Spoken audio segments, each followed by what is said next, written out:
Hey guys, Viggoman here and welcome back to a short episode from Klipstead. Well, for you it's short, for me not so much. Today we are building a lot of farmlands outside Klipstead. It's gonna look amazing and it's really gonna just take the entrance and the front facade, pretty much like the front gate and the whole area around that, to the next level. It's gonna look pretty sick. We're gonna have a lot of different crops and vegetation around here, and then just focus on making it look realistic, focus on making it just as beautiful as we can. We've done a little bit of farmlands before, as you can see on the right side of the screen now. We did an episode not too long ago on that, but today we're going to just expand that a little bit more, and then I think we're done with all the farmlands outside here.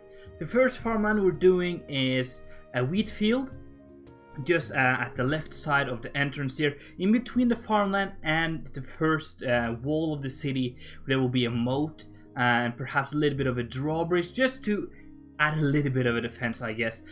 So that's why there's a little bit of a gap in between the fence, the stone fence around the farmland and the actual castle or city wall. But it's gonna look pretty cool. As you can see, I'm using a lot of worldly to make this happen, just because there's so much repetitive placing and it just makes it go a lot faster. So here we're just using the normal wheat block with a little bit of air blocks in between, where you can just plant a little bit of weeds and scrubs and stuff around that. And then we also have these rotational fields that we talked a little bit about last episode when farmlands is areas where you don't plant anything for a year, for a season. You just let it grow naturally, let bushes, grass, flowers, everything just flow naturally, so that it can regain nutrition and stuff in the soil. So that is something you will see a lot back, not only in medieval ages, but you see that still, that they just let a field just grow naturally for one season, and then next season you will plant something there. That way you will always have a nutrition in the soil and not make the soil very poor. Then these red things right here is just for me to place in a little bit of potatoes here. As you can see, just placing out where I want the potatoes, and then just use the replace command in World It. It makes it a lot easier, and it still looks pretty cool. And then here we have a barley field on the side here, facing the cliff, looking pretty cool when you walk along here. Here I used a combination of the barley and then some autumn reeds and other brownish reed looking flowers in the Conquest Reforged mod. And then there's a small remaining area here, which we're building right now, which is only for cabbage, like a small cabbage field. And then there's this small field you can see in pretty much the middle of the screen right now, which is going to be for cows. And I'm talking to the administrator of Darwin Reforged, which is a server I'm playing on. Check it out, guys. I think you would really like it. Just tour around, have fun. I'm talking to him of getting some mobs in here, getting some cows and stuff. So I just left that field empty for now.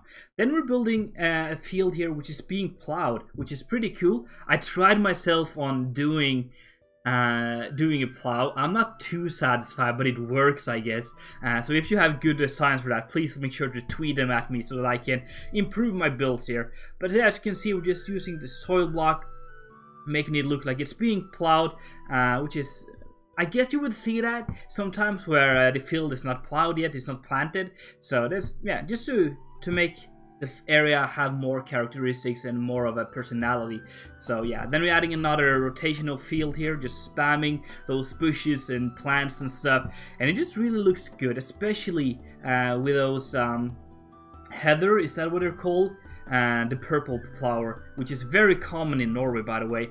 And it just, right now at this moment, the Norwegian nature just looks so beautiful because of the headers. And then you can see I'm placing some fake sheep here on the side, just because I want to have some of that.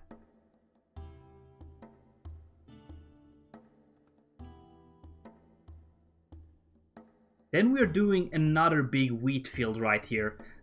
So just doing the same, using World some brushes and stuff to create the soil, and then we're just going to use the set command to simply just let it flow with the wheat on top here, just using the overlay command, and then adding in a little bit of weeds and scrubs and stuff, just to make it look pretty cool.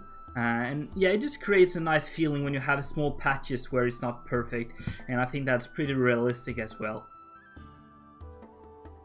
And then we're doing a small barley field next to it here. Well, maybe that's the next clip. Yeah, that's the next clip. Yeah, we're just finishing off this wheat field here. And then soon we're going to start doing a barley field and a little bit of a turnips field as well. So now you can see the sheeps a little bit better. And then you can see on the right side of the sheep fields, and then below the wheat field we're going to make another barley field, which, as I said, I'm using the barley block, then some autumn reeds and some other brown reed looking blocks, just to make it stand out from the wheat field. I'm not really sure what's the difference between barley and wheat. Maybe you guys can tell me. But yeah, we're just doing something like that, and then doing a little bit of a turnips field next to that, which is also pretty cool. Using the same technique as I did with potatoes, by placing wool and then replacing it with the block we want to. So that, my friends, is everything for today's episode. It's a little bit short, but I do hope that you enjoyed. If so, make sure to smack that like button. And if you haven't done it already, make sure to subscribe. It's been Viggoman, and I'm out.